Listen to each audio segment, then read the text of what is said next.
Tonight, I invite you to follow me into a story that belongs both to history and to myth. A tale that has been whispered in secret for centuries and shouted aloud in the campfires of armies. It is a story of shadows, of blades, of whispered oaths. A story that has inspired fear, fascination, and endless speculation. This is the saga of the assassins. So before we begin, I ask you to do something simple. Find a place of comfort. Sit or lie down in a position that feels natural. Breathe slowly, let your body loosen, and allow your mind to rest. This is not a hurried tale. It is not a list of facts thrown one after another. It is a saga meant to unfold gently, like the turning of ancient pages. You may drift, you may close your eyes, and you may even fall asleep to these words. That is the rhythm I hope to give you. A story that calms even as it intrigues. When you hear the word assassins, perhaps the first images that rise in your mind come not from history books, but from games. Hooded figures leaping across the rooftops of Jerusalem, blades hidden within their sleeves, climbing towers to gaze down upon the world. Perhaps you hear the words, "Nothing is true, everything is permitted." That phrase has become iconic in our time, a kind of slogan for rebellion against power, for freedom against control. But long before Ubisoft turned these figures into the protagonists of a saga that millions have played, the assassins were real. Their reality, however, is stranger, darker, and perhaps even more fascinating than the fiction. The historical assassins were not parkour-trained warriors leaping through cities. They were a sect, a religious community, a hidden brotherhood forged in the turbulent centuries of the Middle Ages. They were born in the mountains of Persia, in the fortress of Alamut, under the guidance of a man named Hasan-i Sabbah. They were part of Islam, and yet also apart from it. They were both feared and hated by their enemies, yet admired in whispers by those who saw in them a strange kind of purity, a devotion that could not be shaken. For nearly 2 centuries, they struck terror into the hearts of the most powerful men of their time. Sultans, caliphs, viziers, even kings of the Crusades. No one felt safe if the assassins marked them. They did not march in armies. They did not build empires. They sent only a handful of devoted followers, trained to sacrifice their lives if necessary, to place a dagger in the heart of a ruler and vanish again into legend.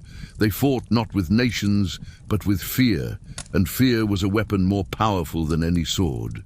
But before we dive into the chronicles, before we trace the arc from Hasan-i Sabbah to the Mongol destruction of Alamut, I want to pause with you. Because the assassins are not only history, they are also myth. From the very beginning, stories about them were exaggerated, colored with fear, dressed in rumor. Crusaders returning to Europe told of a secret sect that could send men into a trance, that offered visions of paradise to lure followers into suicide missions. The word Hashashin, perhaps born of slander, became the root of our modern word assassin. And so even their name is wrapped in mystery. Were they really drugged with hashish and shown gardens of delight? Or was this a convenient story told by their enemies to make them seem monstrous, less than human? And here is the challenge. When we tell the story of the assassins, we are telling both history and legend. The truth lies somewhere in the overlap, and we must walk carefully between what was real and what was imagined. The games, of course, chose their own version. In Assassin's Creed, the assassins are heroes of freedom, warriors of shadow, battling against the Templars in an eternal conflict between liberty and control. It is a beautiful story and a powerful one. But how much of it reflects history? Did the assassins truly fight for such ideals, or were they merely another faction in the endless struggle for survival and power?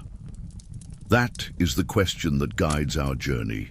From their beginning in the 11th century, through their confrontations with Crusaders and Sultans, to the destruction of their strongholds by the Mongols, and finally, to their survival in hidden forms that last even to this day, we will trace the saga of the assassins step by step. We will see what they believed, how they lived, and why their name has echoed through centuries of fear and fascination. But I also want to remind you, as you listen, this is not only a history lesson, this is also a meditation. To follow the assassins is to follow a symbol, the symbol of resistance against empire, of secret brotherhoods hidden in the cracks of power, of the strange allure of fanatic devotion. Whether they exist today in some form, or whether their spirit lives only in myth, the idea of the assassins is something humanity has never let go of. Imagine it for a moment. The year is 1090. The Seljuk Empire rules much of Persia. Power is in the hands of great sultans and caliphs. Armies march across deserts, and cities are filled with the noise of merchants and preachers. In this world, one man gathers a small band of followers, climbs into the mountains, and seizes a castle perched on a high rock. From this place, Alamut, he declares a new vision of Islam, loyal to the Ismaili branch of Shiism and opposed to the power of the Sunni rulers. From this place he begins to send out his men, not armies, but individuals, men who could blend into a city, walk calmly into the presence of a vizier or a king, and draw a blade at the appointed time. Men who expected not to return alive. And then, weeks later, news spreads. A powerful vizier is dead, stabbed in public. Panic spreads through the court. Who else is marked? Who can be trusted? No walls are high enough, no guards loyal enough to protect against a man who fears no death. This was the genius of the assassins. Their power was not in numbers, but in psychology. They understood, long before modern times, that terror spreads faster than armies. That the idea of an invisible enemy, willing to die without hesitation, is more frightening than legions of soldiers. It is here, at this beginning, that we stand tonight. So, dear listener, as you breathe softly and let this story surround you, remember, the assassins were more than killers. They were a saga woven from history and myth alike. They were a secret order that rose from the mountains and carved their legend into the heart of empires. And though centuries have passed, their shadow has never fully vanished. This is the path we now follow together. The saga of the assassins, their origins, their rise, their fall, and their legacy. A story told across centuries, carried in whispers, revived in fiction, and still alive in our imagination. Now, let us step into the shadows. To understand the assassins, we must begin in Persia, in the 11th century of our era, when the Islamic world was both powerful and fractured. The great dynasties of the Middle East stretched across deserts and mountains, but unity was fragile. Beneath the surface of empires, sects clashed, philosophies divided, and loyalties shifted like sand in the wind.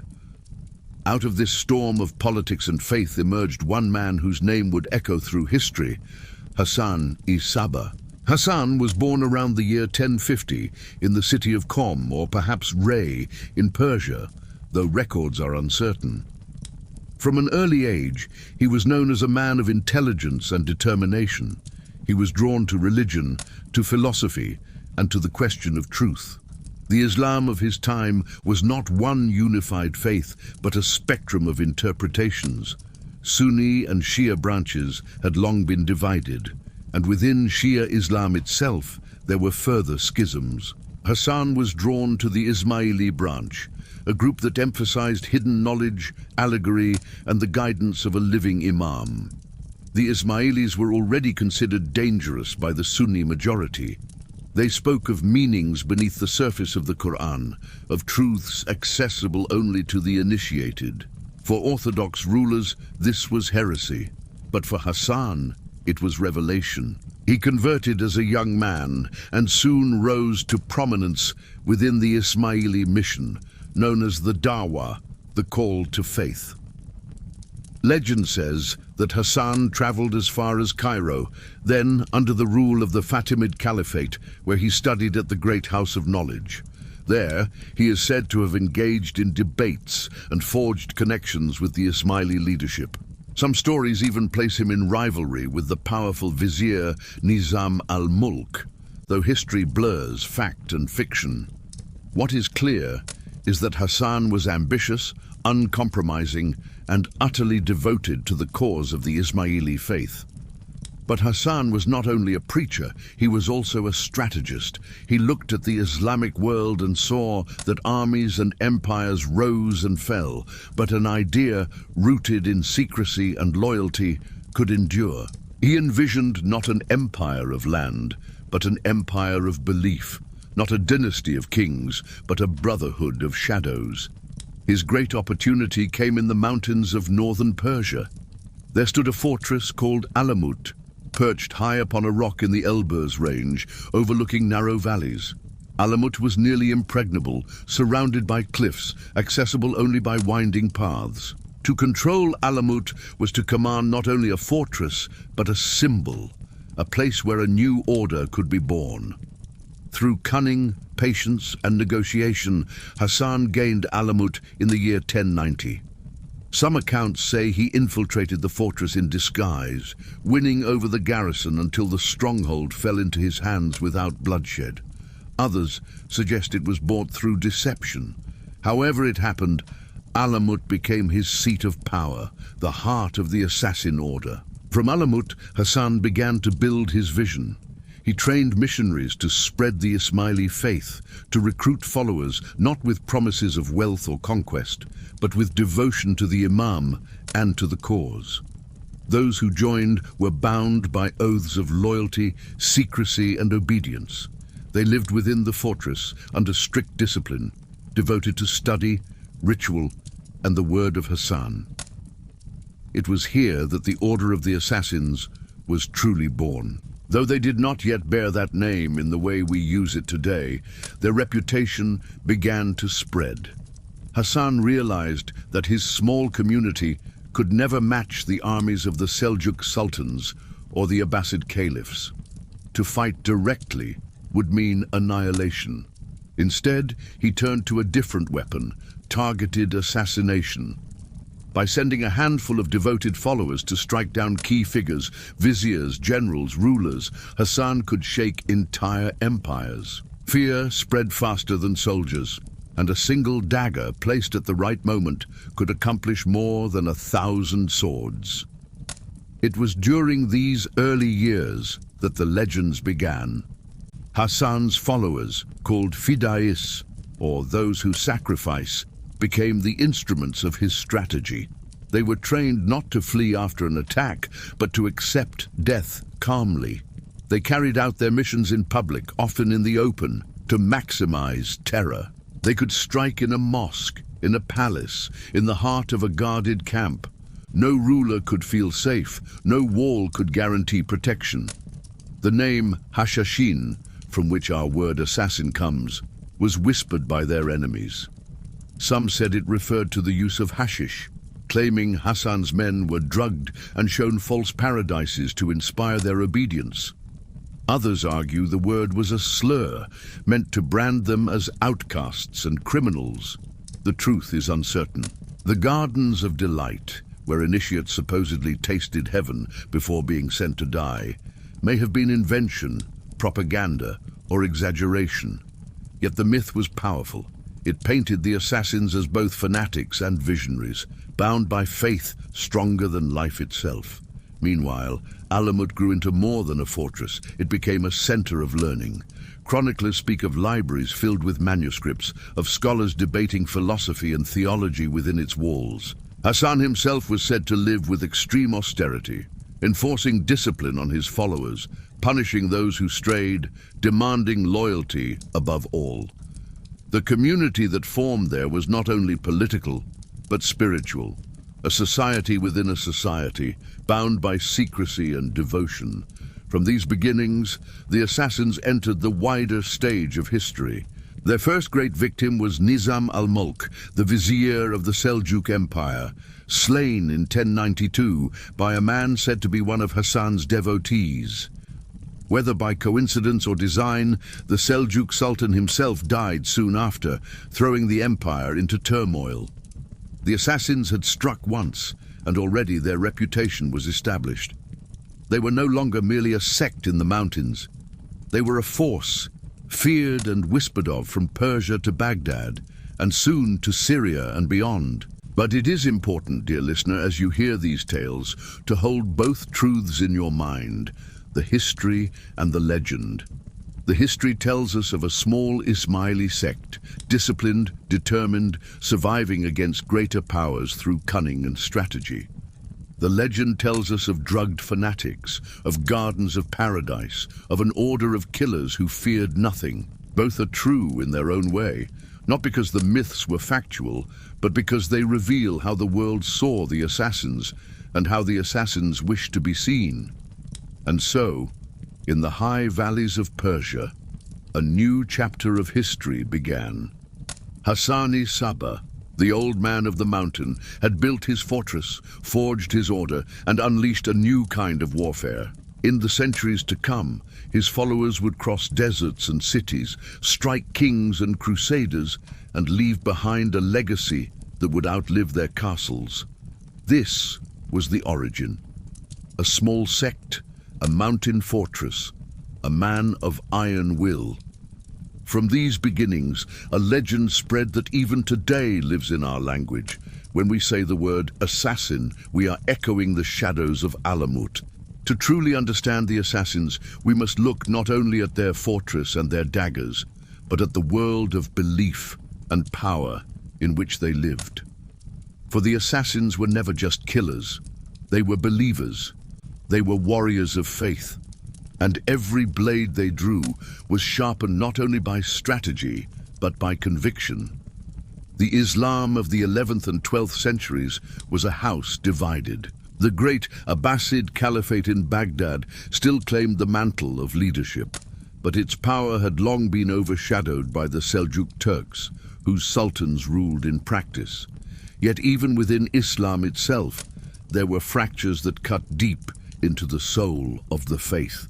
The split between Sunni and Shia had already endured for centuries. The Sunnis followed the caliphs as rightful leaders of the community, while the Shia looked instead to the family of the Prophet, the line of Ali, his cousin and son-in-law, as the true guides of Islam. Within Shia Islam, different branches emerged, each with their own vision of leadership, truth, and authority. The assassins belonged to the Ismailis, a branch of Shia that believed in a living imam descended from Ali, a figure not only of spiritual authority, but of hidden knowledge. For the Ismailis, the Quran was not only a text of surface meaning, but of layers upon layers of allegory. Beneath the words lay deeper truths, accessible only to those initiated into the inner teachings. It was a faith of secrecy, of symbols, of the conviction that the world is not what it seems. To outsiders, this was dangerous. To Orthodox Sunnis, it was heresy. The assassins, as Ismailis, represented not only a political threat, but a theological one. To accept their view was to question the very order of the world, the legitimacy of caliphs and sultans alike. This tension between belief and power is what gave the assassins their unique place in history. At Alamut, Hasan-i Sabbah built not just a fortress, but a community bound together by this vision. His followers were taught to obey absolutely, not out of fear, but out of faith. They believed their imam carried divine authority, and that to die in his service was not only loyalty, but salvation. This is what gave rise to the fida'is, those willing to sacrifice themselves. They were not merely assassins in the modern sense of the word, but martyrs in waiting, prepared to lay down their lives because they believed the world beyond death held reward. And yet their actions were not random, they were political. Each strike of a dagger was calculated to shift the balance of power, to weaken the Seljuks, to defend their community against enemies. In a world where armies numbered in the tens of thousands, the assassins wielded fear with precision. Imagine for a moment being a Seljuk vizier in Baghdad, walking through the courtyard of a mosque. You know the assassins exist. You know they have struck down men as powerful as yourself, and then you notice, in the crowd, a stranger watching you too closely, his hand hidden beneath his cloak. Perhaps he is harmless. Perhaps he is not. How do you live under such a shadow? How do you govern when at any moment death might step quietly from the crowd? This was the genius of Hasan's strategy. He did not need armies to terrify the Seljuks. He needed only the knowledge that his men could be anywhere. Fear paralyzed his enemies, spreading uncertainty through the ranks of those who thought themselves secure. It is in this that we see the strange marriage of faith and politics that defined the assassins. Their devotion to their imam gave them the willingness to sacrifice their lives. Their political cunning gave that sacrifice meaning. Without faith, they would have been mercenaries. Without politics, they would have been martyrs without effect. Together, they became something unique, a weapon of belief. Yet it would be unfair to see the assassins only through the eyes of their enemies. From within their own community, they were not monsters or fanatics. They were defenders of a persecuted sect. The Seljuks sought to crush the Ismailis as heretics. Sunni scholars wrote treatises condemning them. Armies marched to destroy their mountain fortresses. For the assassins themselves, every dagger was an act of survival, a way of carving out space for their faith in a hostile world. Here we touch upon something universal.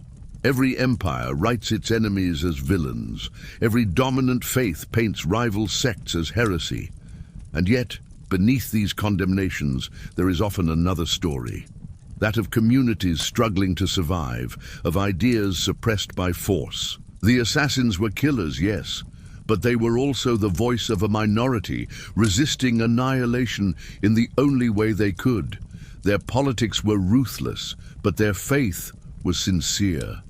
This combination terrified rulers, puzzled chroniclers, and fascinated later generations. For here was a group that lived in total obedience to a hidden imam, believed in truths invisible to outsiders, and wielded death with surgical precision. And so their legend grew.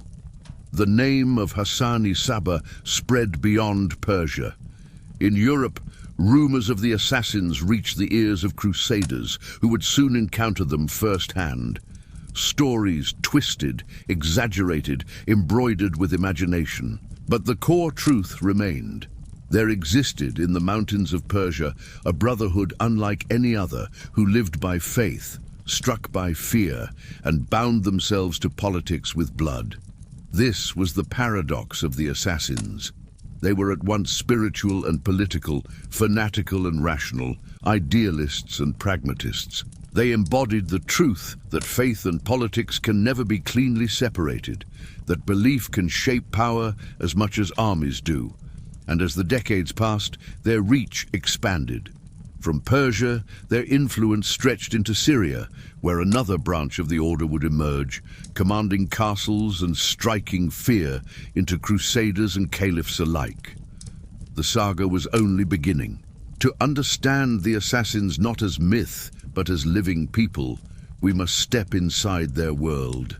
We must climb the narrow paths of the Elburz mountains, pass through the gates of their stronghold, and imagine life within the fortress of Alamut. Alamut was no ordinary castle. Perched high on a rocky peak, its walls seemed to grow out of the cliffs themselves. From below, it looked unreachable, a hawk's nest overlooking the valleys. The name itself in Persian meant eagle's teaching or nest of eagles, and it was as if the fortress had been built to mirror the very nature of the order. High above the world, untouchable, secretive, and fierce. For Hasan-i Sabbah, Alamut was more than stone and mortar. It was a vision, a sanctuary for a community that could not survive in the open plains of empires.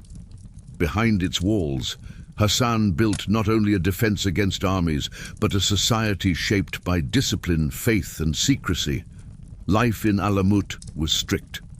Chroniclers tell us that Hasan himself lived with extreme austerity. He forbade indulgence, demanded obedience, and set an example of severity. Wine was banned, luxury shunned. Even his own family was not spared from his discipline.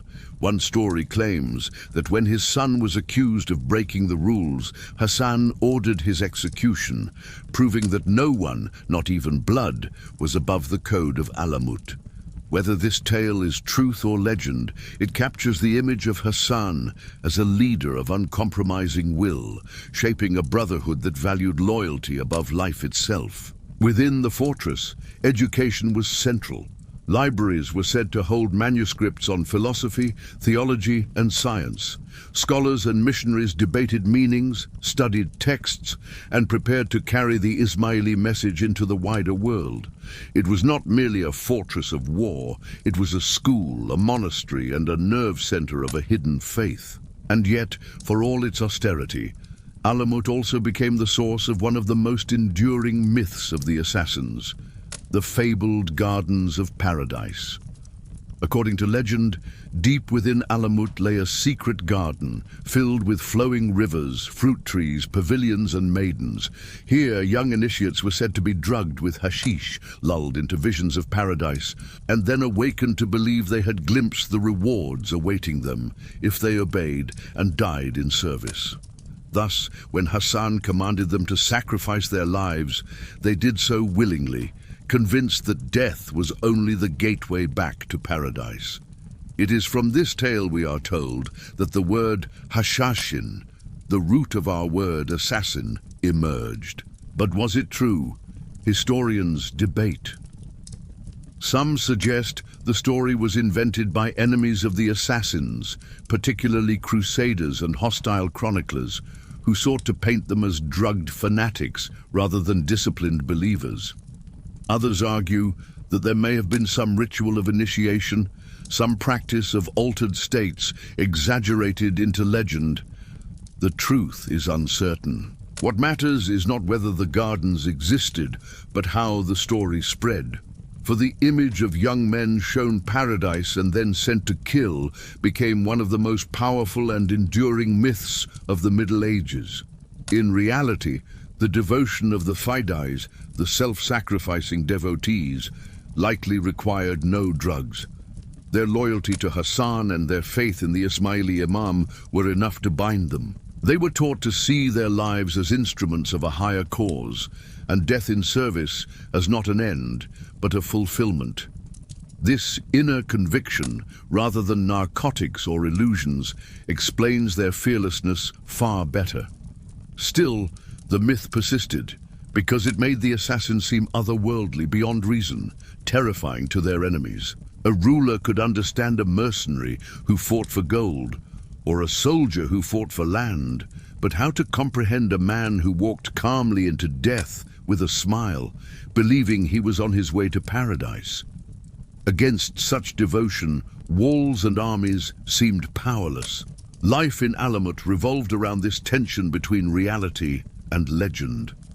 On the one hand, it was a disciplined community with schedules of prayer, study, and defense. On the other, it was a factory of myth, where every story that escaped the mountains magnified their reputation. The assassins may not have needed to invent their legends, their enemies did it for them, and Hasan did little to deny it.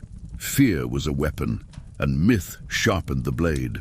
We must also remember that Alamut was not alone. The assassins controlled a network of fortresses across Persia, each a node in their secret order.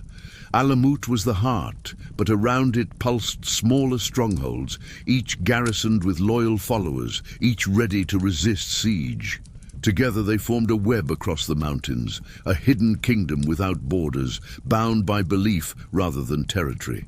And within these fortresses, daily life was shaped by the same principles: loyalty, secrecy, devotion. Outsiders often imagined the assassins as fanatics, drugged and dangerous, but the reality was likely more mundane. Families lived in the shadow of the fortresses, farmers worked the land, scholars studied in libraries, and children grew up in a world where obedience to the imam was the highest law. This duality, the ordinary and the legendary, is what makes Alamut so fascinating. From the inside, it may have felt like a small religious community surviving against the odds. From the outside, it looked like a nest of killers, a hive of terror. Both views were true depending on where you stood. As the years passed, Alamut became a symbol. For the assassins, it was a sanctuary, a beacon of survival. For their enemies, it was a place of nightmares, where fanatics plotted the deaths of kings. And for later generations, it became a legend, half history, half myth, preserved in chronicles and stories that blurred fact and fantasy. So when we imagine life in Alamut, we must imagine both sides, the strict discipline of Hasan's order and the shimmering mirage of Paradise Gardens. The sober study of scholars and the whispered tales of drugged initiates, the daily routine of prayer and labor and the terrifying strikes of the fida'is, is who emerged from those gates to alter the fate of empires. It was in these walls that the assassins found their strength. And it was from these walls that their influence spread, until even crusaders in distant lands would come to know the name of Alamut, spoken with awe and dread. By the time Hasan-i Sabbah secured Alamut and forged his order, whispers of the assassins had already begun to spread. Yet it was not their fortresses, nor even their faith, that made them famous. It was the fear they inspired. Fear was their greatest weapon, and they wielded it with precision. In an age when armies clashed in great battles, when empires fought with tens of thousands of men, the assassins proved that sometimes a single blade, guided by belief, could reshape history more than legions of soldiers. The men who carried out these acts were called fida'is, those who sacrificed themselves. Unlike mercenaries, they did not fight for coin, nor for land, nor even for personal glory. They fought for the imam, for the order, for the vision of Hasan. When they struck knowing they would likely not return. This willingness to die was what made them unstoppable. Picture for a moment the effect. A powerful vizier walks through the courtyard of a mosque, surrounded by guards, confident in his authority. Suddenly, a man emerges from the crowd, dagger in hand, and plunges it into his chest. The guards cut him down instantly, but it is too late. The vizier lies dead. Word spreads like wildfire. The assassins have struck again. And though only one man died, an entire empire trembles. For how can you defend against an enemy who does not fear death? Walls cannot stop them. Guards cannot predict them. They walk among the crowd, indistinguishable until the blade flashes. Every stranger becomes a potential killer. Every shadow hides a threat. This was the genius of Hasan's strategy. He did not need vast armies. He needed only the idea of his men. A ruler who believed he was a target often lived in greater fear than one who actually was. Suspicion grew in every court. Paranoia spread like poison. To rule under the shadow of the assassins was to never feel safe. One of their earliest and most famous victims was Nizam al-Mulk, the vizier of the Seljuk Empire. A man of immense power, his death in 1092 sent shockwaves through the Islamic world. The assassination was not just a killing, it was a statement. The assassins were no longer a small sect hiding in the mountains. They were a force capable of striking at the very heart of empires. From that moment on, their reputation only grew. Chroniclers tell us of countless attempts, successful and failed, each adding to the legend. Some rulers were slain in public squares, others found daggers left on their pillows at night, with notes warning them of what would happen if they did not comply. The message was clear: you live because we allow it. One word from Alamut and your life ends. This created a strange form of power. The assassins did not always need to kill. Sometimes the mere threat was enough. A warning, a symbol, a dagger in the dark could bend rulers to their will. Armies that might have marched on their fortresses hesitated, afraid of what might happen to their leaders if they acted. The assassins ruled not by conquest, but by terror. And yet their strikes were not random. They did not slaughter indiscriminately. Targets were chosen carefully: viziers, generals, rulers who threatened their survival. In this way, they were both terrorists and tacticians, using death as a scalpel rather than a sword. To their enemies, this made them monstrous. Sunni chroniclers wrote of them as fanatics, heretics, soulless killers drugged into obedience. Crusaders spoke of them as ghosts, demons in human form. The very name Hashashin carried connotations of madness and intoxication. They were seen not as men, but as nightmares given flesh. But to their followers, they were heroes. They were defenders of a persecuted faith, martyrs who gave their lives so that the Ismaili vision might endure. Within Alamut, they were remembered not as killers, but as saints of devotion, their sacrifice honored as the highest act of loyalty. This duality is what made the assassins so terrifying. They were not bandits, they were not mercenaries. They were men who believed utterly in their mission. And belief is more frightening than greed. Greed can be bought, belief cannot. Even the Crusaders, hardened by endless wars in the Holy Land, found themselves unsettled by the assassins. Stories spread among the knights of strange encounters with men who would walk calmly into their camps, fearless only to strike at a leader or leave a dagger as a warning. Some Crusader leaders, such as King Amalric of Jerusalem, even sought to negotiate with them, preferring uneasy peace to the terror of their enmity. One story, perhaps apocryphal, tells of how a Crusader lord awoke to find a dagger planted in the ground beside his bed. The blade was fresh, sharp and untouched by blood. Beside it lay a note: "Had we wished, this blade would be in your heart. Remember our reach." True or not, the tale captures the essence of their power. It was not only in killing, but in reminding the living that death was always near. And this fear endured.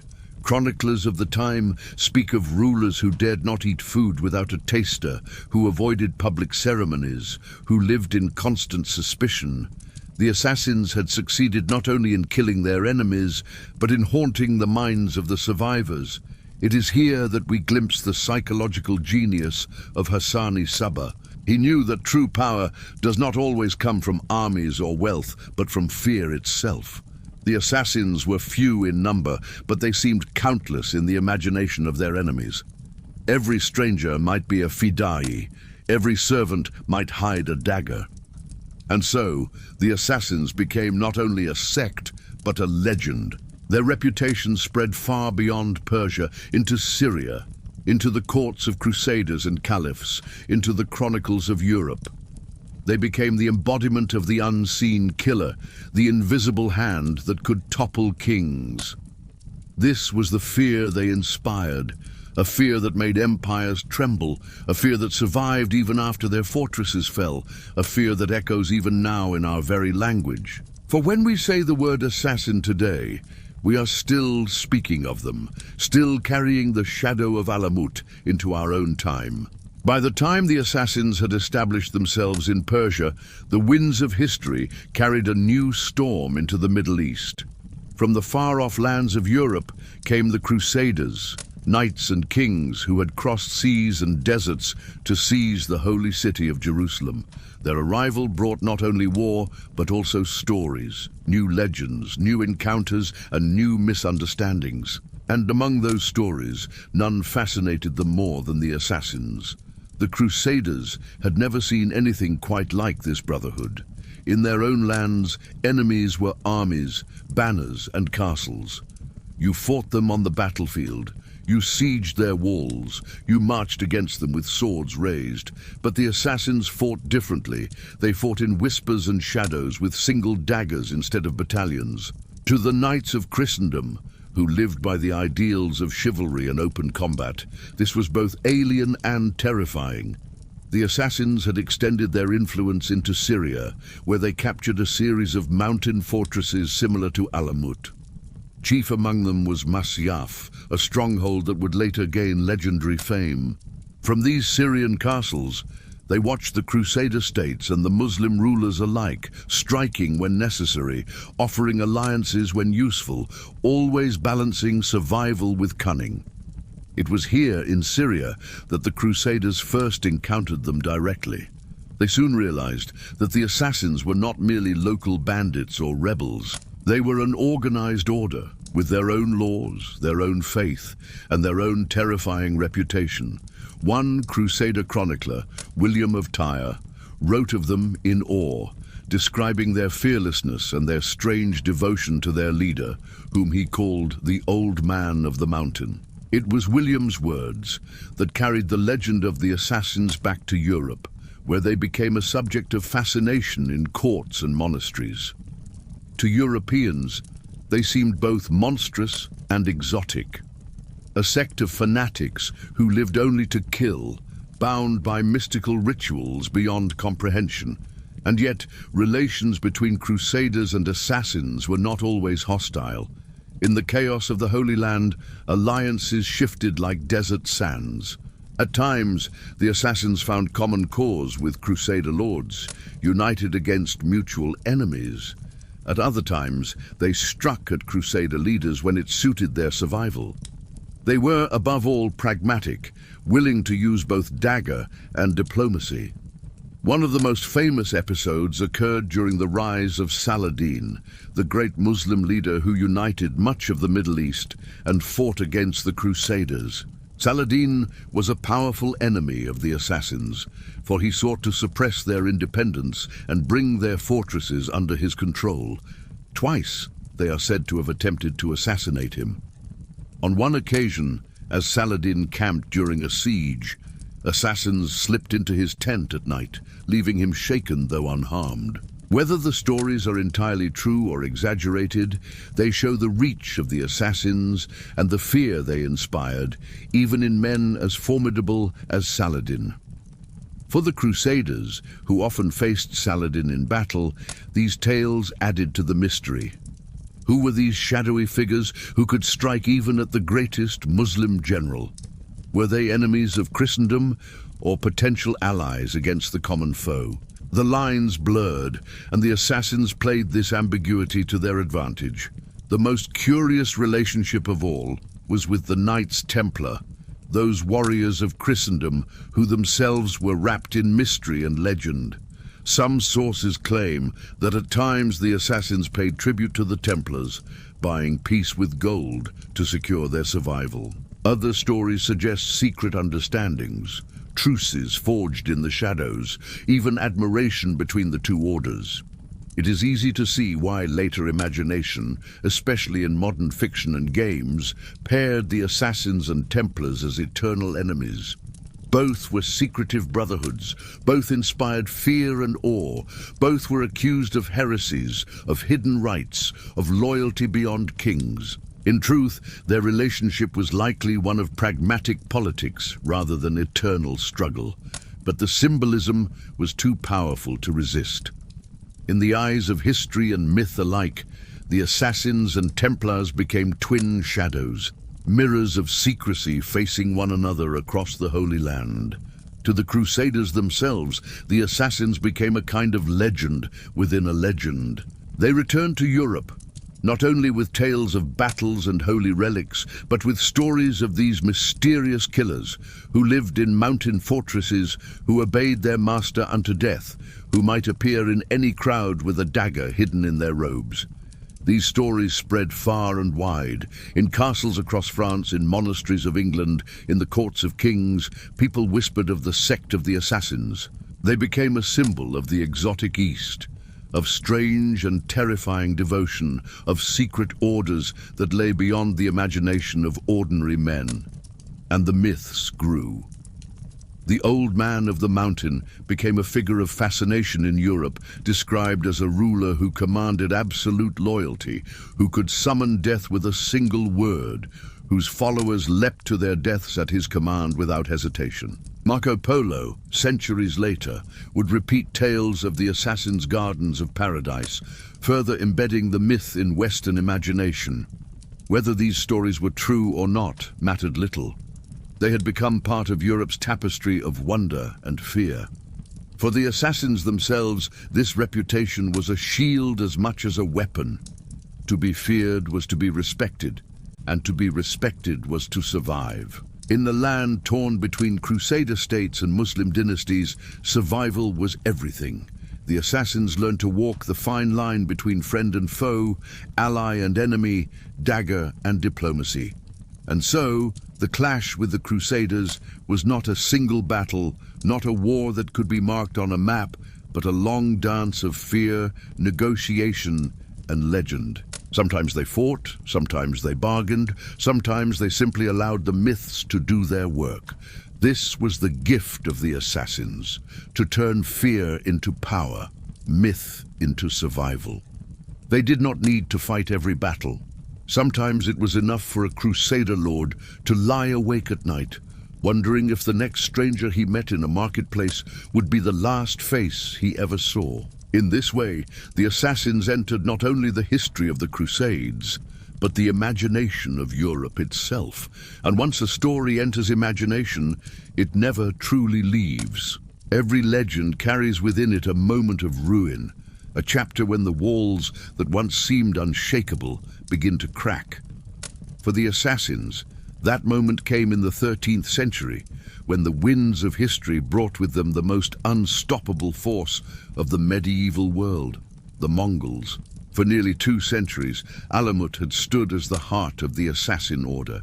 From its eagle's nest high in the Elburz Mountains, Hasan-i Sabbah and his successors had directed a network of fortresses across Persia and Syria.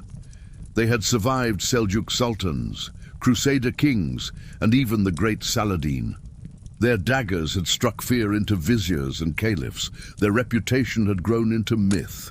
It must have seemed for a time that the assassins were untouchable. But no fortress is eternal. No myth is beyond the reach of empire. In the 13th century, a new power rose from the steppes of Central Asia, the Mongols, led first by Genghis Khan and then by his descendants. They swept across Asia with a ferocity unmatched, destroying kingdoms, burning cities, and leaving behind plains of ash. Their armies were disciplined, relentless, and merciless. Against them, even the strongest empires crumbled. In the 1250s, it was Hulagu Khan, grandson of Genghis, who turned his gaze toward Persia. His mission was nothing less than to subdue the Islamic world, and he carried with him an army unlike any the region had seen. It was vast, mobile, and utterly ruthless. City after city fell. Towers were pulled down, libraries set aflame, rulers executed without mercy. And soon, the Mongol tide reached the mountains where the assassins had built their strongholds. At first, the assassins attempted to resist. Their Syrian branch had weathered Crusaders and Muslim rulers alike, and perhaps they believed their fortresses could withstand even the Mongols. But resistance against Hulagu was different. The Mongols specialized in siege warfare, using Chinese engineers, catapults, and fire to break even the strongest walls. Fortresses that had endured for decades fell in days. In 1256, Hulagu's army marched into the valleys beneath Alamut itself. Imagine the scene. The fortress rising like an eagle's nest above the cliffs. The assassins within gazing down upon an ocean of tents, horsemen, siege engines. For generations, they had believed Alamut to be invincible. Now, for the first time, they faced an enemy who would not be cowed by fear, who did not tremble at daggers in the dark. The siege was brutal.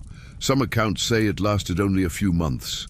The Mongols battered the walls with stone and fire, cutting off supplies, grinding down resistance. Others suggest that betrayal played a role, that factions within the assassins surrendered to save their lives. However it happened, the outcome was certain. Alamut, the heart of the assassins, fell. What followed was destruction on a scale that haunts memory. The Mongols looted the fortress, executed its defenders, and burned its treasures. Chroniclers speak of a library within Alamut filled with manuscripts, works of theology, philosophy, and science collected over generations. It is said that Hulagu ordered the books destroyed, their knowledge lost to fire and ruin. Whether all was burned or some survived, we cannot know. But the image is seared into history. Shelves of knowledge going up in smoke, centuries of thought turned to ash. For the assassins, the fall of Alamut was more than the loss of a fortress. It was the collapse of their center, the breaking of their myth. Other strongholds soon followed, one after another, until the Mongols had crushed the network that had once terrified empires. And yet, even in ruin, the legend did not die. Some assassins fled, dispersing into Syria, where their order clung to survival in the mountains. Others vanished into obscurity, their lineage preserved in hidden communities. The Mongols had destroyed the stone, but they could not erase the memory. The story of the fall of Alamut has often been told as the end of the assassins, and in one sense, it was. Never again would they wield the same power. Never again would their daggers haunt the courts of kings with such intensity. But in another sense, it was only a transformation, for the assassins were not only a political order, they were a community of faith tied to the Ismaili tradition, which endured long after Alamut's walls were rubble. Even the Mongols, with their fire and steel, could not erase the symbol. In Europe, stories of the assassins continued to spread, carried by crusaders and travelers. The old man of the mountain lived on in imagination, even as the real strongholds lay in ruins. There is a strange irony here. The assassins built their power on myth as much as on stone, and when the stone was destroyed, the myth survived. In fact, it grew stronger. For what is more compelling than a secret order destroyed by Mongols, their libraries burned, their fortresses lost? What is more evocative than the idea that perhaps in hidden valleys, survivors carried on their creed, unseen but unbroken? This is the paradox of destruction. When walls fall, sometimes legends rise even higher. The Mongols crushed Alamut, but in doing so, they gave the assassins a second life, not in politics, but in story. And so, even as we recount the fall of their fortress, we must remember the assassins were never only a fortress. They were an idea, and ideas, as Hasan-i Sabbah understood, are harder to kill than stone. The fall of Alamut was devastating.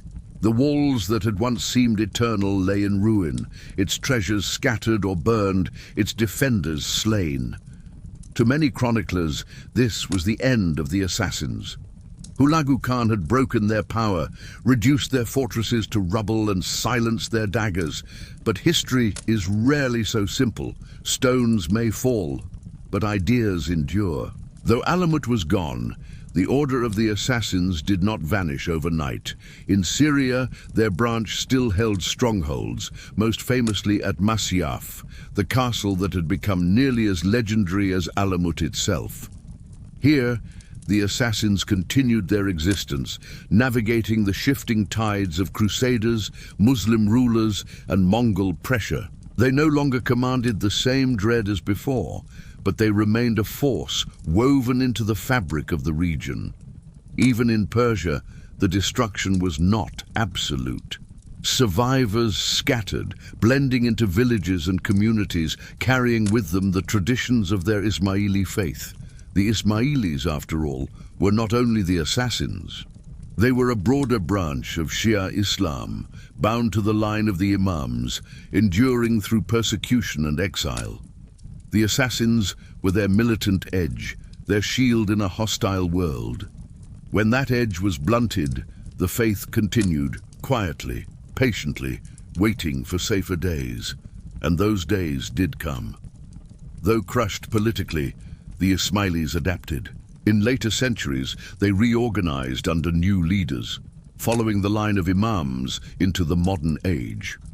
Today, their descendants exist still, known as the Nizari Ismailis, a global community numbering in the millions. They no longer wield daggers in the courts of kings, nor hide in mountain fortresses. Instead, they live as ordinary citizens across countries, guided by their imam, the Aga Khan. The transformation is extraordinary. From a feared order of assassins to a modern community known for education, philanthropy, and cultural preservation. This survival is itself a testament to the resilience of ideas. The assassins as a militant order fell, yes, but the spirit of their faith lived on, reshaped, reimagined, renewed. Hulagu's catapults could smash stone, but belief flowed around the ruins like water around rock. Meanwhile, in legend, the assassins grew larger than life. In Europe, the stories carried back by crusaders and travelers like Marco Polo painted them as mystical fanatics, drugged with hashish, controlled by an old man of the mountain who commanded absolute obedience. These stories spread across centuries, mixing fact with fantasy until it was impossible to separate them. For Europeans, the assassins became a symbol of the exotic, the terrifying, the unknowable. It is striking to realize that for most of the world, the assassins never died. They lived on in rumor and story, whispered in medieval courts, written in chronicles, reimagined in novels, and finally reborn in games and films. Their real history may have ended with Mongol fire, but their myth only grew stronger. And here we see the strange nature of legacy. The assassins lived in two forms, as flesh and blood communities and as legends. The first was fragile, subject to politics and war. The second was untouchable, immortal in imagination. Even when their castles crumbled, their legends soared higher than ever. But let us ask the deeper question, do the assassins still exist? In one sense, the answer is yes. The Nizari Ismailis, as I have said, survive today, their community thriving under the guidance of the Aga Khan. They trace their lineage back through the centuries to the same imams Hasan-i Sabbah served. They are not killers in the night, not fanatics in hidden gardens, but a living faith, practicing quietly across the world. In another sense, the assassins live in us all, in the archetype they represent. The hidden order, the brotherhood bound by secrecy, the rebels who fight empires not with armies, but with cunning and belief. From conspiracies of modern imagination to the stories we tell in fiction, the shadow of the assassins lingers. They exist not as a sect of men in fortresses, but as a symbol embedded in our collective mind. Perhaps that is their truest survival, for history has shown us that orders fall, empires collapse, dynasties vanish, but stories endure. And the assassins, more than most, understood the power of stories. They knew that fear itself was a narrative, that reputation could be as strong as walls. In that sense, even their destruction was only another chapter in a larger tale. Consider this, the very word assassin in modern languages comes from them. Every time we use it, whether to describe a killer of presidents or a fictional agent in a novel, we are echoing Alamut. We are repeating their name, carrying their memory forward. They survive in language, in culture, in imagination, far beyond what Hasan-i Sabbah could have ever dreamed. So yes, the legacy lives on. It lives in faith, in myth, in language, in fiction. The assassins as they were may be gone, but the assassins as they are imagined will never die. And perhaps this is the final irony. Their enemies sought to erase them, but in erasing their fortresses, they engraved their story deeper into the world. The assassins, born in secrecy, survive in immortality, not as rulers of mountains, but as rulers of memory. For many of us today, when we hear the word assassin, we do not think first of Hasan-i Sabbah or the fortress of Alamut. We think of hoods and rooftops, hidden blades and the leap of faith. We think of Assassin's Creed. The games have brought the legend of the assassins to millions of players around the world, turning history into an epic saga of freedom against control. But how much of this vision reflects the truth, and how much is fantasy woven from fragments of myth? Let us begin with what the games get right. The historical assassins truly were a secretive sect. They did live in mountain fortresses like Alamut and Masyaf.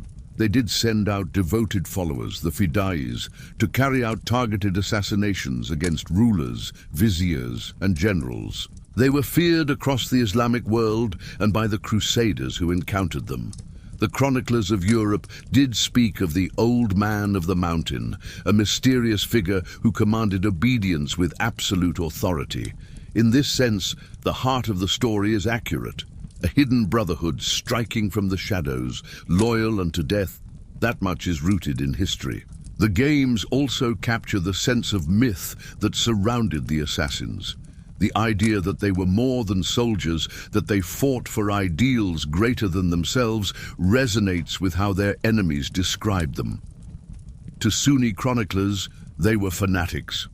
To their own followers, they were martyrs of faith. In either case, they were seen as living for something beyond ordinary human concerns. The games transform this into the philosophy of the creed, into the slogans and symbols of a timeless struggle. It is not true in the literal sense, but it captures the aura of legend. But there are many things the games invent. The assassins were not rebels against tyranny in the modern sense. They did not fight for universal freedom, nor against shadowy Templars. They were a Shia Muslim sect, loyal to their imam, defending their survival in a hostile world. Their assassinations were not aimed at liberating humanity from control, but at weakening their enemies and protecting their community. Their creed was not, "Nothing is true, everything is permitted." That phrase comes much later from the writings of European philosophers like Nietzsche, not from Hasan-i Sabbah. The parkour, the rooftop chases, the hidden blades, these are fantasy. The real fida'is did not leap across domes or vanish into haystacks. They struck in marketplaces, mosques and courts, often in broad daylight, and rarely returned alive. Their power was not in acrobatics, but in fear, in their willingness to die. The games also turn the conflict between assassins and Templars into a cosmic struggle between freedom and order. It is a compelling story, one that resonates with modern sensibilities. But historically, the relationship between the assassins and the Knights Templar was more pragmatic. At times, they were enemies. At times, they negotiated truces, even paying tribute to avoid conflict. There was no eternal war, no timeless rivalry. That is the invention of fiction, not the record of history. Yet in another sense, the games are faithful. Not to the facts, but to the spirit. They understand that the assassins lived as much in legend as in reality.